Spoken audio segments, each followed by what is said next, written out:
Moonshine Life Groups. By Victor Saw. Many home brewers find this question confusing, which is not surprising, as many commercial brewers also don't seem to really understand it.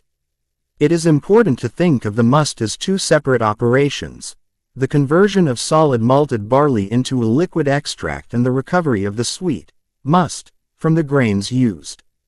This article will discuss crushing enzymes, which convert malt starch into soluble sugars. By understanding and manipulating the enzymatic activity, an all-grain brewer can control the fermentability of his wort. What are enzymes, anyway? First, enzymes are proteins. They are a specific type of protein with an important role. They catalyze biochemical reactions, which means that they allow a reaction to occur quickly and at the temperature of living organisms. They act on small molecules to unite them and make them larger. They take large molecules and break them down into smaller ones or rearrange the molecules into something different. Each biochemical reaction is catalyzed by a very specific enzyme. For example, maltose is created by the union of two glucose molecules, and this is done by a specific enzyme. A different enzyme is responsible for breaking the maltose back into two glucose molecules. Maltose can also be created by breaking a piece of two molecules from a long chain of glucose molecules, and this is done by another enzyme. Being a protein, enzymes are made up of several thousand different amino acids selected from the 20 naturally occurring amino acids joined together. This chain is then folded and wound to form a specific shape. This form is suitable for the specific work that the enzyme must perform and, therefore, is important. However, the form is relatively fragile and can be damaged by excessive heat or agitation, or chemical attack, which will render the enzyme unable to catalyze a reaction. This is called denaturation of the enzyme, and once the structure is destroyed, the enzyme can rarely be renatured. The molecule on which the enzyme acts is called substrate, and the enzyme is usually named after that substrate, with the letters ACE added. Beta-glucanase acts on beta-glucan, and alpha-amylase is an enzyme that acts on amylose, a starch component. The rate at which a reaction occurs is affected by temperature, and enzymes catalyze reactions more quickly as the temperature rises. But they are also denatured by heat and peak in activity just before they are destroyed. Purification of enzymes from A to B. In a beer wort, we are concerned with the activity of two main enzymes, alpha and beta amylase.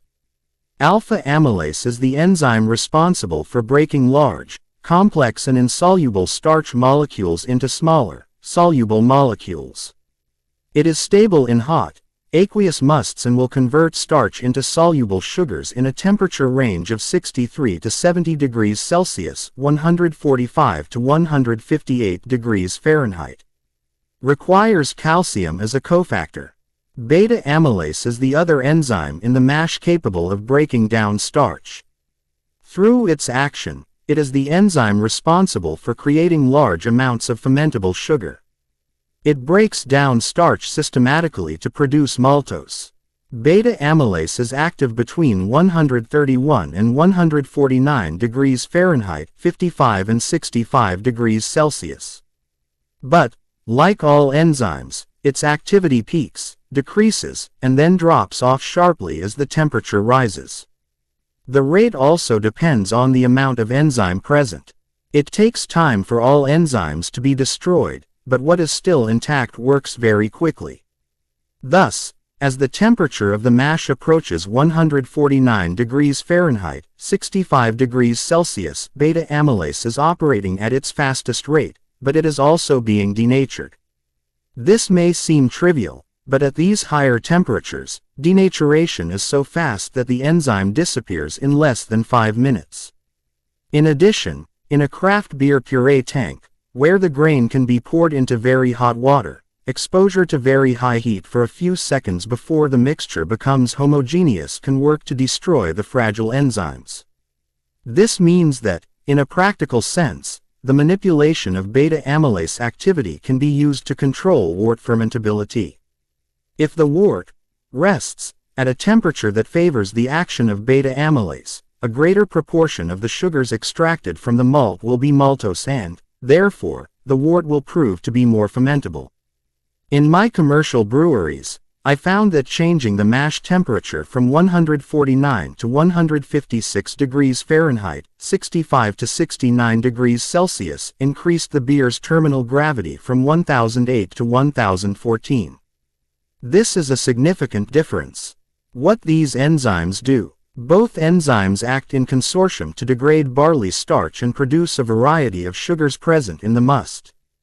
Below a certain temperature, 145 degrees Fahrenheit, 63 degrees Celsius, alpha amylase activity is low and therefore the large starch molecules remain insoluble.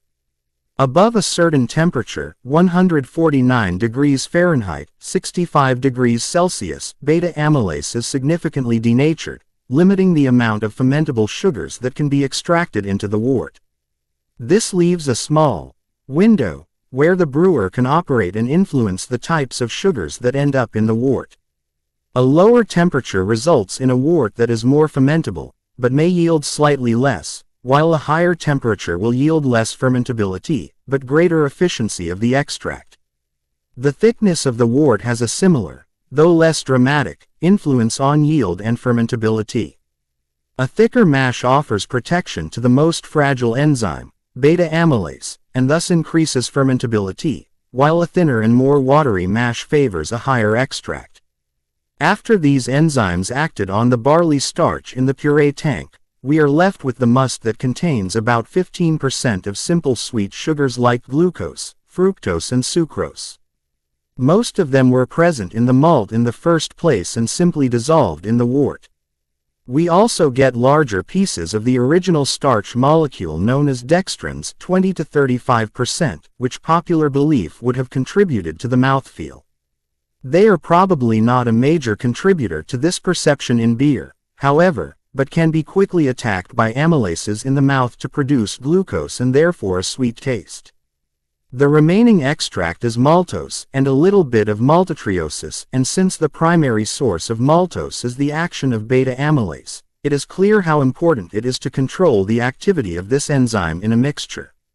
An article written by Professor E. J. Manners at Heriot-Watt University in Scotland in 1974 proposed that there is only one enzyme that brewers need to worry about during mashing, which is alpha amylase. He pointed out that at the temperature required to make barley starch soluble, the gelatinization temperature, which is 140 degrees Fahrenheit, 60 degrees Celsius, in barley, all other enzymes are denatured so quickly that their action is negligible. A single temperature infusion mash, where the malt is mixed with hot water only once to reach an overall temperature that favors conversion. The author was also discussing the use of pale English malt, which is specifically malted with this type of in his book Brewing, published 21 years later, Drive. Michael Lewis and Dr. Tom Young proposed that it is in fact the combined effort of beta and alpha amylase, working together within a narrow temperature range, that has a much greater effect on the final beer, due to its role in determining the wort fermentability. While many enzymes are denatured by heat and agitation, 2-row American malt contains such a large surplus of the two main enzymes that its activity will have an impact before its death in the mixture. The role of pH mash. The mash pH is another factor that affects the activity of various enzymes. A mash made with distilled water ends with a pH in the range of 5.8 to 6.0.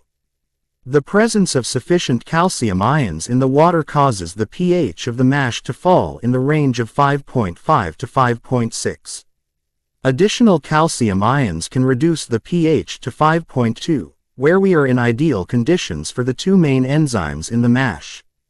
The pH in the ideal range also helps to isolate the enzyme somewhat from the effects of temperature. Protease enzymes are still an area of controversy among brewing scientists. Historically, British brewers have rejected the action of enzymes that break down and solubilize potentially harmful proteins in the mix. Understandably, since it was discovered that with a variety of denaturation temperatures, even as high as 144 degrees Fahrenheit, 62 degrees Celsius. Virtually no protease enzymes would survive to be effective in an infusion mix. Likewise, a well-modified and highly burnt British malt is unlikely to contain much in the form of protease enzymes. Research at the University of California, Davis in the 1980s, focusing on protease activity in the mash, found that so few protease enzymes survive burning in modern malts that the supposed benefits of a protein rest were more likely due to physical factors in relation to protein solubility than enzymatic factors. However, there is strong evidence that some protein degradation is taking place, namely the enzymes responsible for the production of additional amino acids in the wort. Amino acids are a vital nutrient in yeast and, therefore, when high levels of adjuvants are used, additional amino acids can be of great benefit. Low temperature rests can even double the amount of amino acids in the wort. In a fully malted wort, this can lead to an excess of amino acids and affect the taste of the beer and negatively affect the microbiological stability of the beer. Textbooks continue to discuss the action of protease enzymes that break large proteins into smaller proteins. However, in a temperature range of 122 to 140 degrees Fahrenheit, 50 to 60 degrees Celsius. The Practical Brewer, published by the Master Brewers Association of the Americas, claims that there is as much proteolysis in malting as in malting, and several other texts discuss the breakdown of complex proteins into polypeptides and peptides.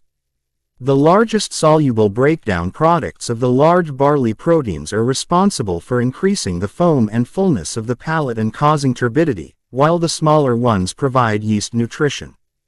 Beta-glucanase enzymes are important due to the negative effects that beta-glucan can have on the quality and processing of beer in a commercial brewery.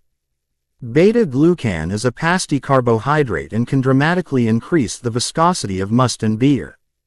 This increase in viscosity will lead to dramatic problems with wort separation and beer filtration. None of these problems should bother home brewers, as wort separation takes a little longer and few manufacturers feel the need to filter their beer. This enzyme helps break down large beta-glucans into much smaller ones, making them less of a problem. It is active in low-temperature mash to a certain extent. Phytase is an enzyme that converts phytic acid, a huge source of phosphates, from barley to free phosphates, which are vital in the malting process as enzymatic cofactors and play a vital role in regulating pH.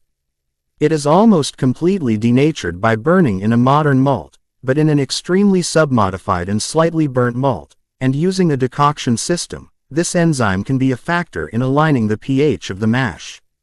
Lipoxygenase is another enzyme of interest to brewers. Speculation that this enzyme may play an important role in beer aging has kept scientists engaged in friendly discussions in recent years. Proponents claim that it causes lipid oxidation in the must to produce rancid flavor precursors in beer, while opponents argue its relevance and influence. In any case, it is not something a home brewer should be concerned about. Enjoy! Moonshine Life Recipes Group.